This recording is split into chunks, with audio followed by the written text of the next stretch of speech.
राम जय जय राम శ్రీరామ్ జయ Ram. First of all దాన్ని ఖండించాలి శాస్త్రి గారు. ఇప్పుడు ఖండించడం అనేది పార్ట్ 2 సార్. ఇప్పుడు పార్ట్ 2 కూడా ఉందా ఇప్పుడు? నా వల్ల కాదు. మీరు ఇప్పుడు ఇతను చేసిన పని ఎటువంటి దుర్మార్గ పని అండి. దుర్మార్గమే కాదనట్లేదు నేను. శాస్త్రి గారు మీరు మీరు మీకు చెప్పండి. ఇప్పుడు సినిమాలు రిలీజ్ చేశారండి. టికెట్లు ఆన్లైన్లో ఉన్నాయి. ఇప్పుడు డైరెక్ట్గా కూడా ఉన్నాయి. దొరకకపోతే వెళ్ళిపోతారు వెనక్కి. మీద పడిపోయి ఖర్చుకునేంత సమయం లేదు. అందరికీ తెలుసు నెట్‌ఫ్లిక్స్‌లో వస్తుంది, దీనిలో వస్తుంది, దానిలో వస్తుంది, తర్వాత చూసుకోవచ్చు అనుకుంటా.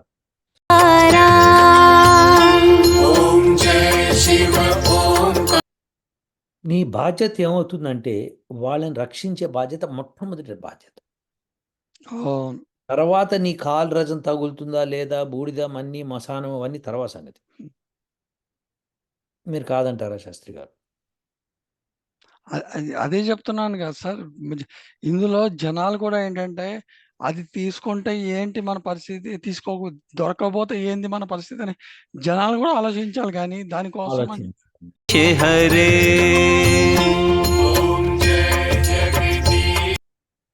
అప్పుడు నెక్స్ట్ టైం నుంచి ఇంకెవరు రాడు. అదే కదా కావాల్సింది మనకి. గవర్నమెంట్ దగ్గరికి డబ్బుల కోసం రారు అంటున్నాను. డబ్బులు గవర్నమెంట్ కోసం కాదు, ఇక్కడ కూడా పోడు ఎవడు. అవును. మీకు అర్థం. ఇప్పుడు ట్రైన్లో ప్రయాణం చేస్తున్నారండి, ట్రైన్ పట్టాలు తప్పి యాక్సిడెంట్ అయిందండి, దానిలో ఇవ్వడం గవర్నమెంట్ సబబు. ఎందుకంటే మా తప్పు జరిగింది, మేము మా లైన్మెన్ కానీ, మా పట్టాలను చూసేవాడు కానీ, మా ట్రైన్ డ్రైవర్ కానీ వీళ్ళ తప్పు కాబట్టి వాళ్ళని మేము ఎన్నుకున్నాం కాబట్టి మేము కంపన్సేషన్ ఇస్తున్నాము. తప్పు లేదు కదా శాస్త్రి గారు? అవును. ఇక్కడ ఏంటి సార్, నేను గవర్నమెంట్ ఎందుకు ఇవ్వాలి ఫైన్?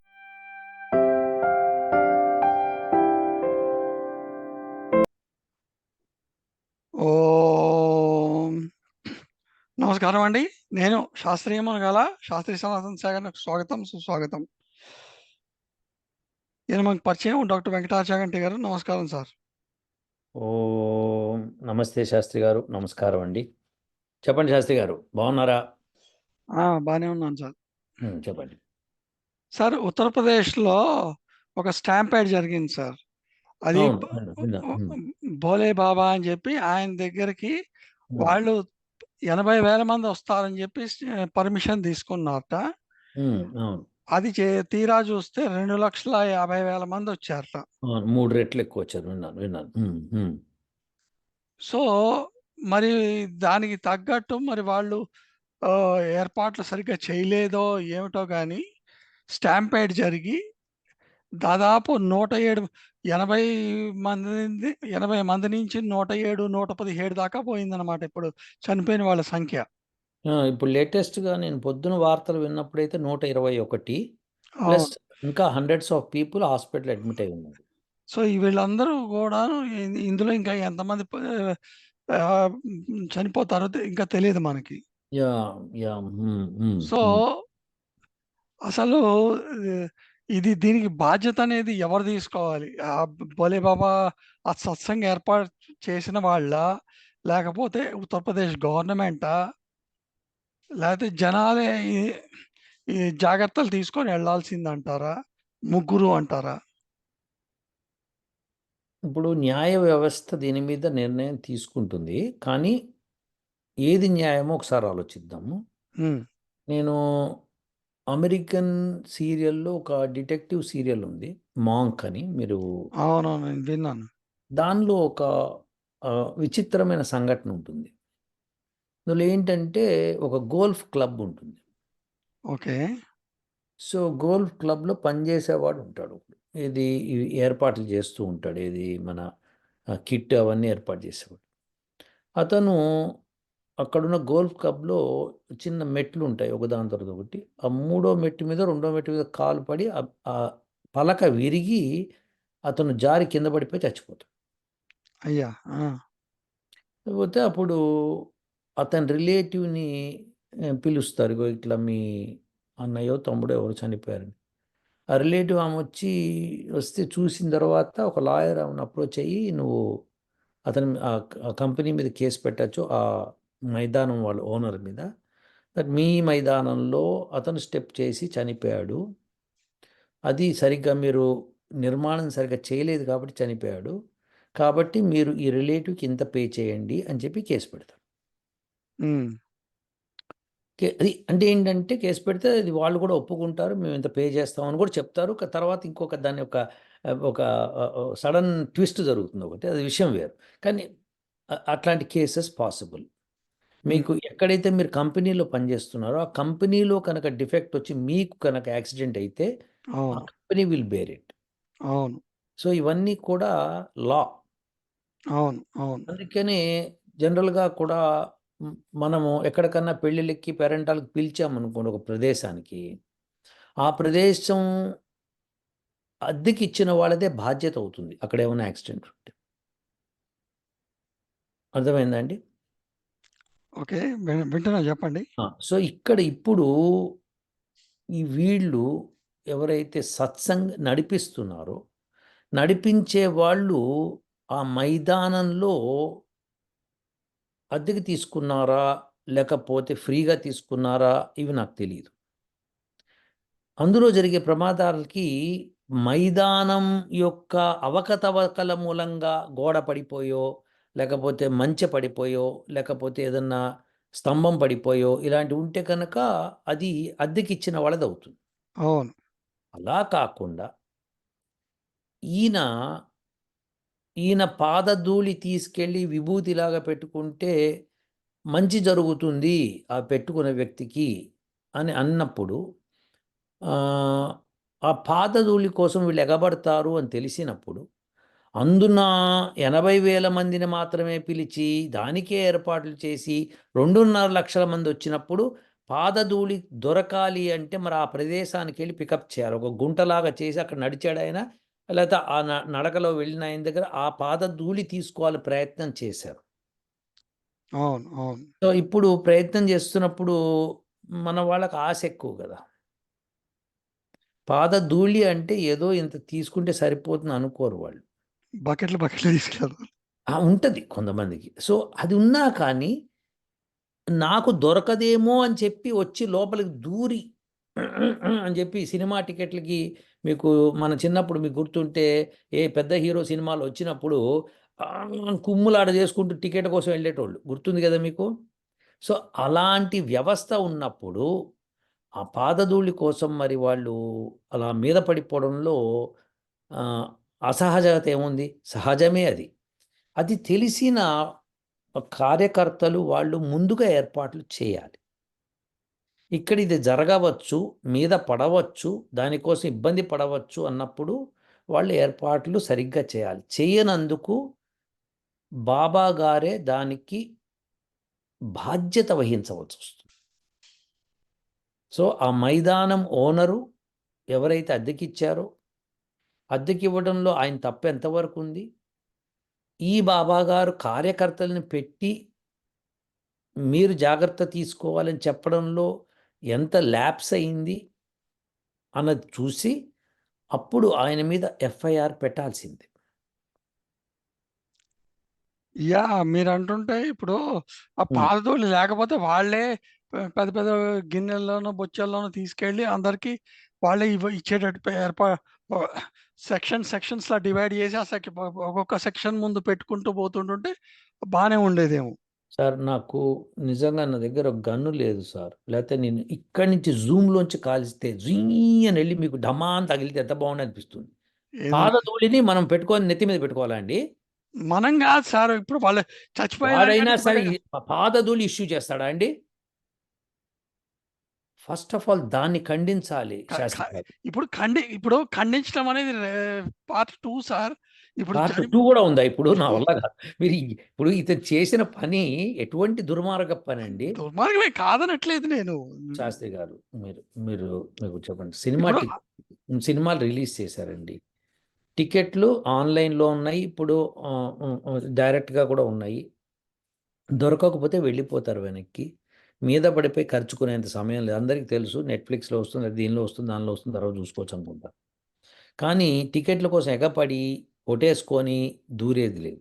ఇండియాలో ఇప్పటికీ మరి కొన్ని పెద్ద హీరోల సినిమాలొచ్చినప్పుడు పాపం నేల టికెట్ల కోసం కొట్టుకునేవాళ్ళు చాలామంది ఉన్నారు. అవును. అవునా? అవును. అవును. సో, దేర్‌ఫోర్ ఆ టికెట్‌లన్నీ కూడా అట్లా ఇప్పుడు పెద్ద పెద్ద టికెట్‌లకు కూడా ఇబ్బంది పడేవాళ్ళున్నారు. కానీ అవును. ఇప్పుడు కొత్త కొత్త థియేటర్ లైక్ అదేదో వచ్చింది కదా! హైదరాబాద్‌లో ఏంటిదది? ఐ ఐ ఆహ్, ఐమాక్స్. ఐమాక్స్ అటువంటివి వచ్చిన తర్వాత అక్కడ బాక్స్ ఆఫీస్ అని బయట పెట్టారు. ఆ లైన్‌లో కూడా పెద్ద పెద్ద లైన్‌లు ఉంటున్నాయి. దానికి కూడా జనాలు అప్పుడు నేనున్నప్పుడు నాకు తెలిసి 2000 అంతకంటే ముందర ఇప్పుడు అట్లా కాదు 2007 ముందర. సో, ఇప్పుడు నాకు తెలీదు ఎట్లున్నాయో విషయం. సో, ఇప్పుడు అట్లనే ఉండొచ్చు, ఉండకపోవచ్చు. కానీ మొత్తానికైతే ఇప్పుడు కొద్దిగా థియేటర్‌లు కూడా కొద్దిగా మోడర్నైజ్ అవ్వటము, జనాల్లో కొంత వెసులుబాటు రావటం, అంటే వాళ్ళకి అర్థం కావటం, అరే పర్వాలేదురా ఇవాళ కాతే రేపు చూడొచ్చు. ఫస్ట్ షే ఇది చూడక్కర్లేదు అన్న ధ్యాస కలుగుతోంది. అవును. అవును. ఇప్పుడు ఈ ప్రజలు, ఈ అమాయక ప్రజలు వాళ్ళు ఇప్పుడు మీరొకటి చెప్పండి శాస్త్రి గారు. మీ దగ్గర ఒక రూ. 1,00,00,000 ఉన్నాయి సార్. అవును. రోడ్డు మీద రూ. 10 నోట్లు పారేస్తున్నారు సార్ ఎవరో. మీరు ఆ రోడ్డు మీద ఎళ్తున్నారు. జనాలు రూ. 10 నోట్ల కోసం ఎగబడుతున్నారు. అవును. మీరు ఎగబడతారా శాస్త్రి గారు? ఎగబడితే కక్కుర్తి అంటారు దాన్ని. మీరు ఎగబడతారా? మీరు రూ. 1,00,00,000 మీ దగ్గర హ్యాపీగా. దొరికితే ఒక రూ. 10 నోటు దొరుకుతుంది. దానికోసం మీరు ఎగబడతారా? లేదు. కదా! మీరు పడరు, నేను పడను అంటే జ్ఞానం ఉన్నవాడు పడడు. అరే! పడడు. నా దగ్గర అవును. రూ. 1,00,00,000 ఉన్నాయి. రూ. 10 కోసం నేను ఎందుకు పడను? కానీ అవును. వాళ్ళు అక్కడికొచ్చిన వాళ్ళు ఎంత లేఖితనం అంటే వాళ్ళలో లేదు పాపం. వాళ్ళకవి లేవు. లేఖితనమే సార్ అది. ఆ! ఇప్పుడు కష్టపడే తత్వం పోతోంది మనిషికి. అవును. ఇప్పుడు వాళ్ళ కొంతమందికి పాపం క్యాన్సర్ ఉండొచ్చు. కొంతమందికి ఏదైనా బాధలుండొచ్చు. ఆ బాధలు పోతాయి అనే నమ్మకం కలిగింది కదా వాళ్ళకి. అవును. సో, ఆ నమ్మకం కొద్దీ వాళ్ళొస్తూ ఉంటారండి. తప్పు వాళ్ళది కాదు. అవును. ఈ బాబా గారు ఇప్పుడు నేను భగవంతుడిని అని భక్తుల ముందు అనిపించుకుంటున్నాడు. చ ఆయనెప్పుడు చెప్పకపోవచ్చు. భక్తులకు ఆయన భగవంతుడే కదా! యాహ్! అప్పుడు ఆ భగవంతుడిని ఈయన మరి ఏ విధంగా భక్తుల్ని రక్షించాలి చెప్పండి శాస్త్రి గారు?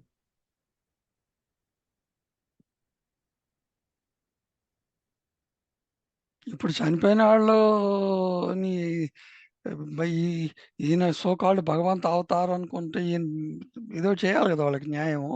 కదా! ఇప్పుడు ఒకటి మీరు చెప్పింది మీరు ఇంకోటి కూడా దృష్టి పెట్టుకోండి. ఇప్పుడు నేను ఏ మూర్ఖత్వం గురించి మాట్లాడుతున్నా చాలా జాగ్రత్తగా గుర్తుపెట్టుకోండి. శ్రీకృష్ణుడు గొప్పవాడా కాదా? అవును సార్. బ శ్రీకృష్ణుడు ఎక్కడికన్నా వెళ్ళినప్పుడు 2,50,000 మంది జనాలొచ్చి కట్టకట్టుకున్నారా? ఆ గోవర్ధన్ అప్పుడు వచ్చారేమో కదా సార్! అక్కడున్న పల్లె ప్రజలు వాళ్ళెట్లన్నా అక్కడే ఉండేవాళ్ళు. అవును. ఆయన గోవర్ధన్ గిరి ఎత్తితే కిందకొచ్చారని చెప్తున్నారు. అవును. సో, ఇప్పుడు ఆయన కోసం రాలేదుగా. వాళ్ళు రక్షణ కోసం వచ్చారు. వర్షం, వచ్చారు. వాడి పిడుగుల నుంచి రక్షణ కోసం వచ్చారు లోపలికి. అవును. సో, నీ నీ ఇప్పుడు నేననేదేంటంటే, ఇప్పుడు శ్రీకృష్ణుడు తిరిగినప్పుడు, శ్రీకృష్ణుడు పలానా ప్రదేశానికెళ్ళినప్పుడు, ఆయన చుట్టూ 2,50,000 మందొచ్చి చేరారా? నాకు తెలిసే తెలీదు. మీరు. రాముడు, శ్రీరామచంద్రుడు అవును. ఆయన వెళ్ళిన చోటల్లా 2,50,000 మందొచ్చారా? లేదు. ఆ! ఆయన అయోధ్య వదిలేసి అడవికి వెళ్తున్నప్పుడు ఆయనతో పాటు అయోధ్య నగరంలో చాలామంది ప్రజలు ఆయనెంబడి వెళ్లారు అని వింటాం. అవును. సరే వాళ్ళని ఆయన చాలా జాగ్రత్తగా చూసుకొని ఆయన రెస్పాన్సిబిలిటీ తీసుకున్నాడు. అవును. అవును. తీసుకొని వాళ్ళకి భోజనాదులన్నీ ఏర్పాటు చేయటము, ప్లస్ వాళ్ళని మోసపూరితంగా వదిలేసి వెళ్ళిపోయాడు. అవును. ఎందుకంటే వాళ్ళు ఆయనకి తెలుసు వీళ్ళు మభ్యపెడితే మభ్యపడరు అని. వెళ్ళిపోవడంతో ఆయన దిక్కుతోచక వాళ్ళ ఊరు వెళ్ళిపోయారు మళ్ళీ. అవును. కాబట్టి ఇప్పుడు దీనిలో ఏంటంటే మనం అర్థం చేసుకోవాల్సింది అలాంటి తెలివితేటలు మరి ఈ ఈ బాబా అన్నతనికి ఉండాలి. అరే! నా భక్తులు చనిపోతే ఎంత ప్రాబ్లమ్ అయితుంది. సో, వాళ్ళకి నేను సౌకర్యం ఇవ్వలేకపోయినా, వాళ్ళు నన్ను నమ్మి వస్తున్నప్పుడు వాళ్ళకి నేను ఏమి చేయాలి అని అర్థం చేసుకోవాలి కదా! ఇవాల్టి రోజున అహంకారంతోటి ఏమైందంటే, నా దగ్గరికి జనాలు ఎంతమంది వస్తే అంత గొప్ప. ఎంతమంది చనిపోతే నేనంత గొప్ప అనుకుంటారు తప్ప ఈళ్ళు. అమ్మా! ఇది చాలా భయంకరం శాస్త్రి గారు. ఈ మాట అవునండి. ఇప్పుడు నా దగ్గర ఎంతమందొస్తే అంత గొప్ప అక్కడి వరకు ఓకే. కానీ ఎంతమంది చనిపోతే అంత ప్రతీతి వస్తుందనుకోవడం నిజంగా బాధాకరం శాస్త్రి గారు. ప్రపంచం అట్లా తయారైంది సార్. అదే అంటున్నా. ఇప్పుడు మరి ఆయన మీద నేను ఎందుకు ఎఫ్ఐఆర్ రాయకూడదు? ఆయన ఎఫ్ఐఆర్‌లో ఆయన పేరు ఎందుకు చేర్చకూడదు? అవును. అవును. మీరు చెప్పండి. ఫస్ట్ అక్యూజ్డ్ ఆయన అయ్యి ఉండాలి కదా! ఇప్పుడు ప్రాబ్లమ్ ఏంటంటే సార్, మీరు ఈ బాబానే అంటున్నారు. ఇప్పుడు మీకు మెక్కాలో అక్కడ అది ఒక రాయిలాగా ఉంటుంది. దానికి స్టోన్ తో కొడితే సైతాన్ పోతుంది అనుకుంటారు వాళ్ళు. అక్కడ కొట్టేటప్పుడు ఆ స్టాంప్ ప్యాడ్లో ఎంతమంది చనిపోయారు? ఇక్కడ అమెరికాలో గన్స్ తోటి ఎంతమందిని చంపితేనే ఎంత గ్రేట్ అనుకుంటున్నాడు. ఇవన్నీ కూడాను, ఇవన్నీ ఇప్పుడు ఒకటండి శాస్త్రి, ఇక్కడ అమెరికాలో గన్తో చంపేవాడు ఫలానా వాడే అక్యూజ్డ్, వాడే హీఈస్ ది క్రిమినల్ అని స్పష్టత అవుతోంది. ఇక్కడ ఈ బాబా దగ్గర ఎవరు క్రిమినల్ అన్నది మనం ఇప్పుడు డిస్కస్ చేస్తున్నాం. సో ఇక్కడ డైరెక్ట్గా నేనేమంటున్నానంటే, అక్కడ అఫ్ కోర్స్ అక్కడ ఉన్న గవర్నమెంట్ది ఎంతవరకు అంటే వాళ్ళు పర్మిషన్ ఇచ్చేదాకానే ఉంటుంది వాళ్ళది. మేము ఆ మైదానం చూసాము, ఈ మైదానంలో 80,000 కంటే పట్టరు, కాబట్టి 80,000 మందికి మాత్రమే మేము పర్మిషన్ ఇస్తున్నాము అని చెప్పారు. చెప్పినప్పుడు అంతకంటే మించొస్తే ఏం చేయాలి అన్నది ఇటు గవర్నమెంటు, ఇటు బాబా ఇద్దరూ కలిసి మాట్లాడుకోవాలి కదా. అవును. ఎలో సో చేయకపోవటమో ఆ, ఏదో చేయాలి. ఆ ఏర్పాట్లు చేయకపోవడంలో ఒకవేళ వస్తే, తక్కువ వచ్చారనుకో ఓకే, నో ప్రాబ్లం, గుడ్. కానీ ఎక్కువ వస్తే ఏమిటి అంటే, ఇది మరి సిస్టము వాళ్ళు నా పాద ధూళి మీ నెత్తి మీద ఉండాలి అని ఈయన చెప్తున్నప్పుడు, ఆ పాద ధూళి కోసం వీళ్ళు వస్తారన్నప్పుడు అక్కడ కనుక కుమ్ములాట కొట్లాట అయితే కష్టం అవుతుంది కదా. అంటే అదే నాకు పేరు తెచ్చిపెడుతుంది అని ఆయన అనుకున్నాడు అంటే, ఇది కోల్డ్ బ్లడెడ్ మర్డర్ కింద వస్తుంది. అవును. అంటే ఇది pre determined murder, pre meditated murder అని అమెరికాలో అంటారు. ప్రీ మెడిటేటెడ్ అంటే ఏంటంటే ముందుగా ఆలోచించి మర్డర్ చేసినట్లు లెక్క ఇది. అవును. అవును. అది సో ఇప్పుడు అంటే నువ్వు ఒక హరిభక్తుడి కింద చెప్పుకుంటూ నేను నారాయణుడిని నేను తలుచుకుంటాను చెప్పుకున్నప్పుడు, నిన్ను వీళ్ళు నమ్ముతున్నారన్నప్పుడు నీ బాధ్యత ఏమవుతుందంటే, వాళ్ళని రక్షించే బాధ్యత మొట్టమొదటి బాధ్యత. అవును. తర్వాత నీ కాలు రజం తగులుతుందా లేదా, బూడిద మన్ని మసానం అవన్నీ తర్వాత సంగతి. మీరు కాదంటారా శాస్త్రి గారు? అదే చెప్తున్నాను కదా సార్. ఇందులో జనాలు కూడా ఏంటంటే, అది తీసుకుంటే ఏంటి మన పరిస్థితి, దొరకకపోతే ఏంది మన పరిస్థితి అని జనాలు కూడా ఆలోచించాలి. కానీ దానికోసం అలా ఆలోచించైతే మీకు బీజేపీకి 240 సీట్లు రావు సార్. అంటే తక్కువ వస్తాయనా, ఎక్కువ వస్తాయనా? ఎక్కువ వచ్చే ఉండేవి కదా మంచిగా ఆలోచించుంటే. ఉమ్. వాళ్ళకేంటంటే కటాకట్ కటాకట్ కావాలి. ఇన్స్టెంట్ కావాలి.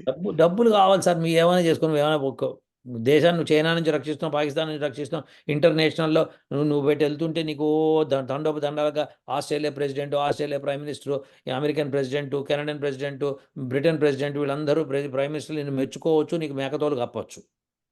కానీ మాకేంటి కటాకట్ వస్తున్నాయా లేదా? నిన్న అలా మెచ్చుకున్నప్పుడల్లా మాకు 8,000 మా అకౌంట్లో పడుతున్నాయి అనుకో, నీకే ఓటేస్తా. శాస్త్రి గారు వాళ్ళు పాపం పేదరికంలో ఉన్నారు సార్, దౌర్భాగ్యమైన పేదరికంలో ఉన్నారు. నా బాధ ఏంటంటే అక్కడ సోషల్ న్యాయం జరగట్లేదు, అక్కడ కరప్షన్ విపరీతం.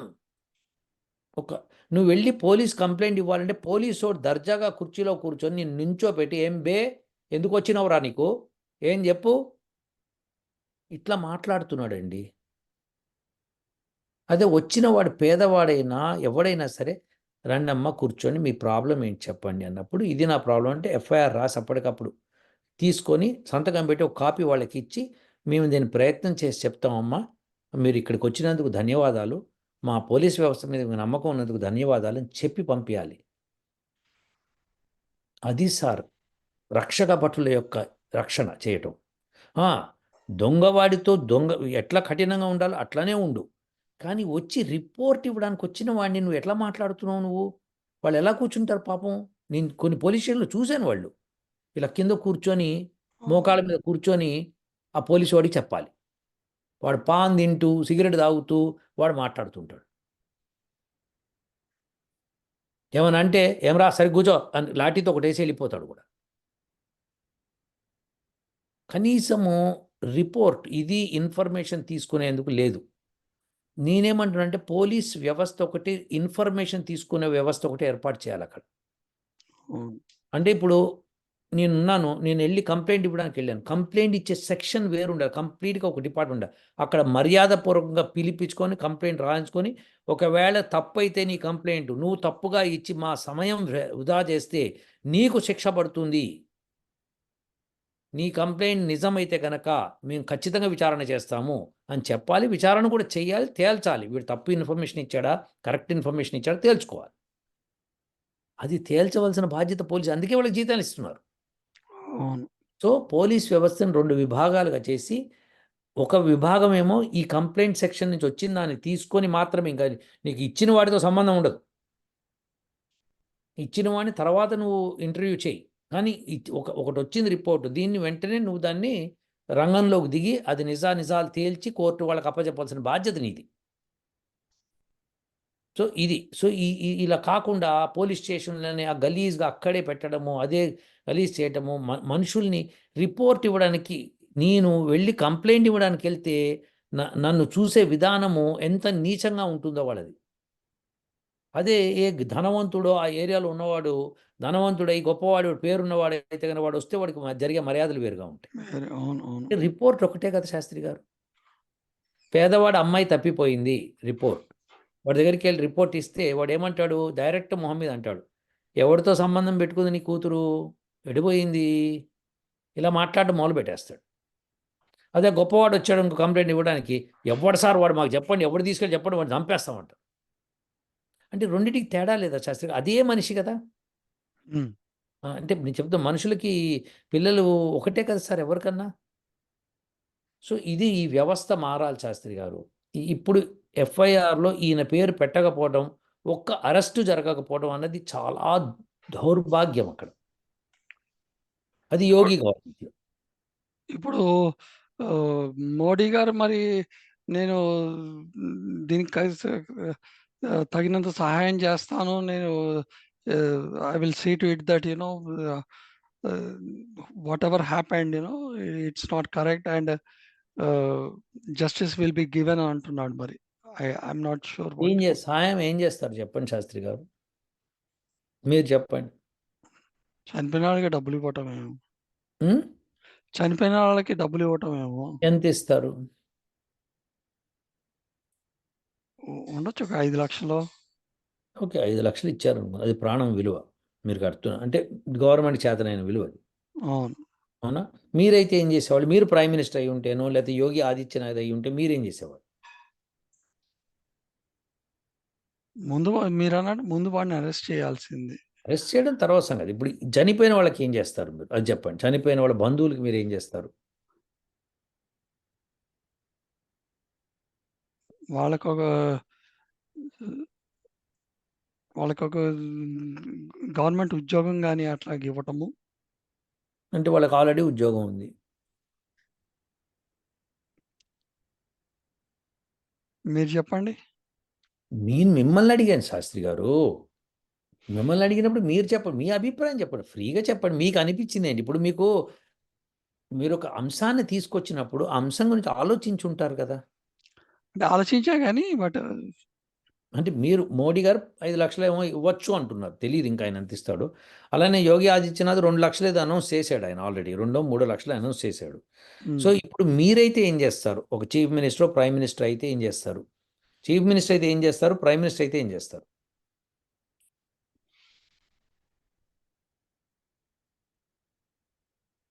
డబ్బుతో గాదు ఇక్కడ విషయం ఏంటంటే ముందు వాళ్ళు ప్రాణం పోస్తారా? ప్రాణం పోయలేం గదా! అది గూడా అందుకనే ఏం చేస్తారు? వా ఈచ్ ఇండివిడ్యువల్ మెంబర్ వాడికి కెపాసిటీ ఏమిటి అవి చూసుకొని దాన్ని బట్టి డిసైడ్ చేసి వాళ్ళకివ్వాలి డబ్బులు అని నా ఉద్దేశం. ఇది మీరు మీరు చేస్తారు. బావుంది. ఎంతిస్తారు? అదే వాడు చేసేదాన్ని బట్టి ఇప్పుడు ముసలోడనుకోండి, ముసలాయన అయ్యారనుకోండి, సరే. వాళ్ళకైతే అయితే మీకొక న్యాయం ఉంది. అంటే ఒక వయసు దాటిపోయిన వాళ్ళకి ఇంత, ఇంత అయితే ఇంత, ఒకవేళ వాళ్ళు పాపం కుటుంబం భారం మోస్తున్న వాడైతే ఇంత, ఇవన్నీ చెప్తారు మీరు. అంతే కదా? అవును. హ్మ్. ఇందాక మీరు నన్ను అడిగారు. మీరైతే ఏం చేస్తారు? అవును. నేను చెప్తే మీరు తిరుగు ఉండదు మరి. అట్లా చేస్తే అందరూ బాగుపడతారు కూడా. ఉమ్, నేనైతే ఏం చేస్తానంటే ఎవరైతే చనిపోయారో వాళ్ళ బంధువులు వచ్చి వాళ్ళు మాకు ఈయన నాకు బంధువుని తీసుకెళ్తారు కదా, వాళ్ళకి ఒక్కొక్కరికి 5 లక్షలు ఫైన్ వేస్తాం. అవునా? ఎందుకు? ఎందుకు చనిపోయాడు? నీది తప్పు. ఉమ్, మీకు చనిపోయిన బంధువుకి 2 లక్షలు 5 లక్షలు మీరు ఇస్తున్నప్పుడు తీసుకోవట్లేదా వాళ్ళు? అవును. మరి అంతే. వాళ్ళ తప్పేంటి అని. మరి వాళ్ళ తప్పు. వాళ్ళ వాళ్ళ వాళ్ళ వరమేంటి వీళ్ళు డబ్బులు ఇవ్వడానికి 5 లక్షలు? వాళ్ళు చేసుకున్న పుణ్యం ఏంటి? వీడు చావేనా వాళ్ళకి పుణ్యము? వాళ్ళ చావు కూడా వీళ్ళకి ఫైన్. ఇంకొకసారి ఇలాంటి వాటికి వెళ్ళటము, తుకుంకులాటము చేయటము తప్పు అని చెప్పకనే చెప్పటం ఇది. 5 లక్షల ఫైను. ఎవడన్నా ఇట్లా చస్తే కనుక మీకు 5 లక్షల ఫైను. అప్పుడు నెక్స్ట్ టైం నుంచి ఇంకెవరు రాడు. అదే కదా కావాల్సింది మనకి. గవర్నమెంట్ దగ్గరికి డబ్బుల కోసం రారు అంటున్నాను. డబ్బులు గవర్నమెంట్ కోసం కాదు, ఇక్కడ కూడా పోడు ఎవడు. అవును. మీకు అర్థం. ఇప్పుడు ట్రైన్లో ప్రయాణం చేస్తున్నారండి, ట్రైన్ పట్టాలు తప్పి యాక్సిడెంట్ అయిందండి, దానిలో ఇవ్వడం గవర్నమెంట్ సబబు. ఎందుకంటే మా తప్పు జరిగింది, మేము మా లైన్ మెన్ కానీ మా పట్టాలను చూసేవాడు కానీ మా ట్రైన్ డ్రైవర్ కానీ వీళ్ళ తప్పు కాబట్టి వాళ్ళని మేము ఎన్నుకున్నాం కాబట్టి మేము కంపన్సేషన్ ఇస్తున్నాము. తప్పు లేదు కదా శాస్త్రి గారు? అవును. ఇక్కడ ఏంటి సార్, నేను గవర్నమెంట్ ఎందుకు ఇవ్వాలి? ఫైన్ వేయాలి. మీరు మాకు అనవసరమైన పని పెట్టారు. ఇప్పుడు గవర్నమెంట్ హాస్పిటల్ అన్ని నిండిని, వాళ్ళందరికీ కావాల్సిన మందులు ఇవ్వాలి. 5 లక్షలు ఫైన్ ఒక్కొక్కడు. ఎవడు తెచ్చాడు? దొరకరు. ఇంకా తుపాకు గుండుకు కూడా ఎవరు దొరకరు. శాస్త్రి గారు కరెక్ట్. శాస్త్రి గారు అది ఫైన్ వేయాలి. బాబా ఆస్తులన్నీ జప్తు చేసేయాలి. బాబాని తీసుకెళ్ళి జైల్లో పెట్టాలి. అక్కడికి వెళ్ళండి, ఆయన పాదూళ్ళు అక్కడ తీసుకున్నాను. జైలుకి వెళ్ళిన వాడికల్లా టికెట్ పెట్టాలి, 100 రూపాయలు టికెట్. జైలు సార్ మీరు ఖర్చులో కలిసి వస్తాయి సార్ శాస్త్రి గారు. దేశం బాగుపడుతుంది శాస్త్రి గారు. బాగు చేయాలి దేశాన్ని. మీరు ఖరాబ్ చేస్తారేంటి ఇంకా దేశాన్ని? అవును. మోడీకి చేత కాదు, యోగి ఆదిత్యనాథ్ చేత కాదు. 5 లక్షలు ఫైన్ వేయాలి. ఇంకొకటి ఎవడన్నా సరే ఇది పరిస్థితి. మీరు మీ బంధువు అంటారు శవాన్ని తీసుకెళ్ళండి, 5 లక్షలు కట్టని తీసుకెళ్ళండి, లేకపోతే మేము కాల్ చేస్తాం, అయిపోతుంది. సార్ మీకు గుర్తుంటే ఢిల్లీ కోవిడ్ టైంలో ఢిల్లీలో ఒక ఒక ఆర్గనైజేషన్, ముస్లిం ఆర్గనైజేషన్ ఏదో ఢిల్లీలో పెడితే అన్ని కంట్రీస్ నుంచి చాలా మంది జనాలు వస్తే వాటి కోసం అని చెప్పి అక్కడి నుంచే కోవిడ్ బాగా స్ప్రెడ్ అయింది అని అన్నారు అప్పుడు. మరి అట్లాంటి వాటికే మనం ఏం చేయలేం. ఇది ఇట్లాంటి వాటికి ఏం చేస్తాం సార్? ఇప్పుడు అవి తెలియదు కదా సార్, వాళ్ళు వచ్చేటప్పుడు వాళ్ళకి ఉంది కోవిడ్ అని తెలియదు కదా సార్. ఎందుకు తెలుసు సార్? మీరు టూ మచ్ చేస్తారా సార్? వాళ్ళు అంతా 144 సెక్షన్ ఉన్నప్పుడు వచ్చారు సార్ వాడు. అది అయితే తప్పు, అది వాళ్ళది అవుతుంది. ఇది నాకు ఈ వార్త నాకు తెలియదు కాబట్టి చెప్తున్నా. కానీ ఇక్కడైతే మటుకు పనిష్మెంట్ కింద ఇవ్వాలి. ఎవడన్నా ఇక్కడికి రావాలి. ఇప్పుడు ఢిల్లీలో మీకు ఇటువంటి సత్సంగాలు జరుగుతాయి తెలుసా మీకు? అవును. వాళ్ళకి ఎటువంటి ఏరియాలో పెడతారు? లష్ గ్రీన్ ఏరియాలో పెడతారు. లష్ గ్రీన్ ఏరియాలో మంచి రిచ్ పర్సన్స్ వస్తారు. అక్కడ స్టాంపీడ్ ఎందుకు జరగదు తెలుసా మీకు? ఒక్కొక్కడు 1,00,000 రూపాయలు కట్టి లోపలికి వస్తాడు. ఇక్కడ కూడా అంతే. మీరు 1,00,000 రూపాయలు కట్టండి, పాదూలి. అప్పుడు వచ్చేవాళ్ళు తక్కువ ఉంటారు. 1,00,000 రూపాయలు కావాలనుకున్నాడే వస్తాడు. పాదూలి మీద అంత నమ్మకం ఉన్నవాడు 1,00,000 రూపాయలు ఎక్కడి నుంచైనా తెచ్చి కడతాడు. ఒక్కట్లో దొరుకుతోంది, వస్తున్నాము, 100 రూపాయలు 200 పడేస్తాం, అక్కడ అయిపోతుంది. 1,00,000 2,00,000 3,00,000 పెంచుతూ పోవాలి. అప్పుడు నీకు నీ డబ్బులు ఉంటాయి, నీ ప్రాపర్టీ నీకు ఉంటుంది, జనాలు వచ్చేవాళ్ళు వస్తూనే ఉంటారు. అది శాస్త్రి గారు. సో పనిష్మెంట్లు ఇవ్వండి శాస్త్రి గారు. నన్ను ప్రైమ్ మినిస్టర్ చేయదు శాస్త్రి గారు. చచ్చిపోతారు సగం India. They will be under inside the bars. సగం ఇండియా. అవును. సమస్య లేదు. ఇండిసిప్లిన్ కానీ ఇవి కానీ ఇంటాలరెంట్. ఇప్పుడు వాడు సిగరెట్ తాగుతున్నాడు, ఓకే, ఒక పనిష్మెంట్ ఉంటుంది వాడికి. మందు తాగుతూ వాడికి ఒక పనిష్మెంట్ ఉంటుంది. సరే, వాడి ఆరోగ్యం వాడు పాడు చేసుకుంటున్నాడు, వాడిది పర్సనల్ విషయం అది. అయినా సరే మనం చెప్తాం. కానీ ఇది పబ్లిక్ న్యూసెన్స్ అండి ఇది. అవునవును. అది శాస్త్రి గారు. Okay sir. అయితే ఉంటా మరి. ఉంటా సార్. ఓహ్! ఓహ్!